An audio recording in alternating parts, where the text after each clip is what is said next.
گزارش دومی رو که با حضور نمایندگان هر کدوم از عزیزان سرمقاما برگزار شده بود خدمتتون ارائه دادیم. روند رو به جلوه و در واقع کار داره پیش میره، ولی به صورت طبیعی عرض کردم دیگه ما نگاهی است که اتفاق و در واقع همگرایی اتفاق بیفته.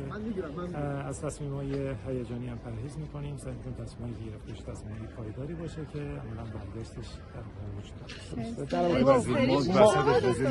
سلام. یه بار دیگه این خبر رو چون ما داری ضبطی شما عذر می‌خوام ضبطی بفرمایید عذرخواهی می‌کنم. بحث در واقع رجیستری هم همونطوری که خدمت دوستان قبلا عرض کرده بودیم شرکت ورودمون در وزارت ارتباطات، نگاهی که ما در وزارت ارتباطات داریم نگاه در واقع مبنایی کارشناسی و علمی است و با نگاه این که بتونیم در اون همگرایی و در واقع وفاق رو ایجاد بکنیم. دستگاه‌های مختلف زینت‌خواه این موضوع رو دعوت کردیم، جلسات متعددی در این خصوص برگزار کردیم. مجموعه وزارت سند، معاونت حقوقی، از جمله در واقع نهادهای نظارتی و امنیتی هم فکری کردیم و موضوع الحمدلله جمع‌بندی شد. امروز در هیئت دولت مطرح شد و تصویب شد. سازوکار اجراییش هم ان شاءالله منظور اجرایی میشه به نظرتون؟ سازوکار اجراییش اجازه بدید اصلش خیلی مصوب شد.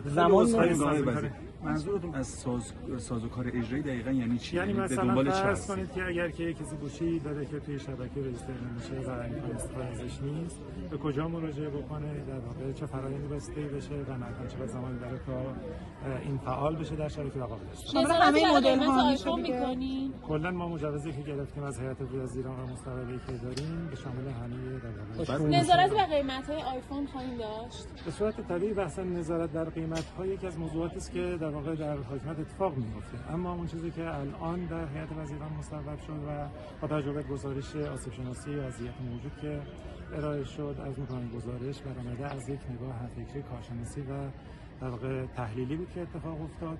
همه در واقع روی این موضوع در جنبندی رسیدن. ان شاءالله اجازه بدید توی فرآیند خانم سخنگوی اعلام کردن که رفع فیلترینگ داره انجام میشه، اقداماتی براش انجام شده. چه اقداماتی؟ ببینید اقدامات به صورت جدی در دستور کار دولت با توجه به حالا در واقع هم نگاهی که داره هم بحثی که شده در دولت این موضوع به صورت جدی داره دنبال میشه. ما هم داریم دنبال میکنیم و امیدواریم تایم نمیتونیم اومدیم که چه زمانی ما تلاش کنیم که زودتر اتفاق بیفته. بحث قاچاقش مطرح نبوده که حالا جلوش گرفته شده این رجیستر انجام نمیشه. ببینید در بحث رجیستری موضوعات مختلفی در واقع توی لایه کارشناسی مورد بحث قرار گرفت. اتفاقا یکی از موضوعاتی که مورد بحث بررسی قرار گرفت همین بحث قاچاقی بود که داره اتفاق میفته. بحث رجیستری سابق بر یکی از طرح‌های موفقی بود که اتفاق افتاده بود. بعد از این محدودیتی که ایجاد شد شاهد این بودیم که تعداد قابل توجهی از گوشی‌های آیفون در شبکه دارن روشن میشن و با استفاده از چیزهای مختلف، راهکارهای مختلف عملاً شبکه دچار یه سری مسائلی شده بود و بالاخره هدف حاصل نشده بود یا نتیجه در واقع به دست نیامده بود از باب اونایی که بالاخره تو مقطع این تصمیم رو گرفته بودن. اما نگاه بر این بود که ما بتونیم یه سازوکار منطقی رو و با نگاه کارشناسی دنبال بکنیم و این نگاه به اینجا رسید که ما بتونیم عملاً این فضا رو برای رجیستر شدن در گوشی‌ها ایجاد بکنیم. روال سازوکارش رو ان شاءالله خدمت همه هستن. بحث آنتنده‌ای که اینقدر وضعیت بدی پیدا کرده توی تهران، برای این کار ویژه‌ای نمی‌خواید بکنید اپراتورها پاسخگو باشن؟ به صورت طبیعی اپراتورها در بحث آنتنده‌ای باید پاسخگو باشن. اگر پاسخگو نباشن که طبیعتاً سازمان تنظیم ما ورود می‌کنه به این موضوع. خدمت شما که عرض کنم، اما چند تا نکته وجود داره که در بحث آنتنده‌ای ما به صورت جدی داریم دنبال می‌کنیم. یکی از موضوعاتی است که یه جایی بالاخره نقاط کوری داریم که اینها رو در حال احصاشون هستیم. یه کار جدیدی رو ما در مجموعه سازمان تنظیممون رقم زدیم و اون همین است که برای همه حوزه‌های مختلف حتی روستاها ما بتونیم اصطلاحاً رای تست انجام بدیم، ببینیم که بتونیم به صورت میدانی پایش بکنیم، ببینیم کجاها کمبود در واقع پوشش داریم یا کیفیت مناسب نداریم. این رو ان شاءالله گزارش رو به صورت مرحله به مرحله خدمت مردم عزیزمون ارائه میدیم و تلاش می‌کنیم که این نقاط تفکر رو برطرف بکنن. اتفاقا همین باعث شده که یه جاهایی در واقع شهروندان میان اقدام به نصب یه سری تجهیزات میکنن. این تجهیزاتی که نصب میشه کار رو دشوارتر هم میکنه، یعنی تقویت کننده هایی که خارج از در واقع قاعده در حال نصب هست که بعضی از شهروندان این کارو میکنن برای اینکه بتونن آنتندهی رو تقویت بکنن. این باعث تداخل فرکانسی شده و یه جاهایی هم این باعث شده که نه تنها کیفیت شبکه بهبود پیدا کنه که بدتر هم شده.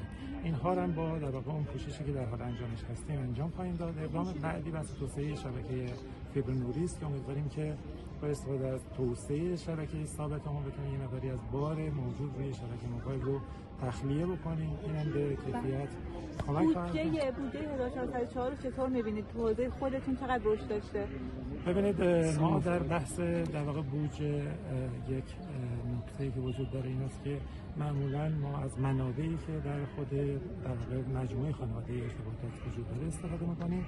سازوکار کلی بودجه رو اگر بخوام ارزیابی بکنم مثلا مثبت میاد. این شفافیتی که ایجاد شده و یکپارچگی دیدار اخیر چون سوال داره بفرمایید. آقای هاشمی دولت قبلی کاری برای رفع مشکل بازنشستگان شرکت مخابرات چه بوده؟ 60,000 نفر هستند و مطالبات فراوانی از این شرکت مخابرات ایران یکی از دغدغه‌های ما هم در وزارت ارتباطات هست. ببینید ما واقعش اینه که مشمون بر این است که موقعی با مردم صحبت میکنیم که یک نتیجه‌ای حاصل شده باشه، چون که بالاخره بعضی از این فرآیندها فرآیندهایی است که پیچیدگی خاص خودش رو داره. ما جلسات متعددی کما اینکه جلسات متعددی در بحث رجیستری گذاشتیم که امروز خبرش رو خدمت عزیزان داریم اعلام می‌کنیم. جلسات متعدد کارشناسی با عزیزانمون در شرکت مخابرات ایران گذاشتیم. خیلی جلسات زیادی است.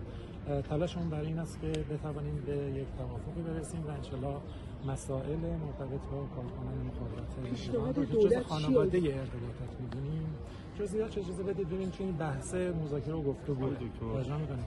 تلاشمون برای این است که با یک در واقع وفاقی برسیم، به یک در واقع همراهی بین مجموعه حاکمیت هم در واقع شرکت مخابرات برسیم. بعد حالا نتایجش رو خودمون ولی به عنوان یه دغدغه ما هست. رقم کلی مطالبه هم میدونید آقای دکتر؟ همش رو میدونیم ولی بالاخره این چون جزئیاتش و فرآیندش مقداری زمان بر باشه اجازه بدید تو مسیر کارشناسی پیش برود و ان شاء الله امیدواریم خبر دکتر در رهبری در دیدار اخیرشون خیلی تاکید داشتن باز هم به فضای مجازی. نکات ایشون رو مطمئنا از گوش شما هم رسید. چه برنامه‌ای دارید خصوصا رو بحث قانونمند کردن فضای مجازی؟ نکته‌ای که وجود داره در بحث در واقع رفع فیلترینگی که از کردن دولت با جدیت در واقع دنبال کردن هست و اینکه 2 جلسه در شورای سران این مطرح شد و جلسات دیگری هم برگزار خواهد شد. این نشان از این داره که بالاخره در این موضوع هم جدیت وجود داره، هم نگاه ویژه به فرمایشات رهبر معظم انقلاب مبنی در حکمرانی قانونمند. ما هم در واقع باورمون این است که قانونمند شدن این فضا به نفع همه است و کمک کننده است، ولی اینکه معتقد به این نیستیم که واقعا بحث قانونمند کردن فضا و حکمرانی قانونمند و معنی فیلترینگ این بشه.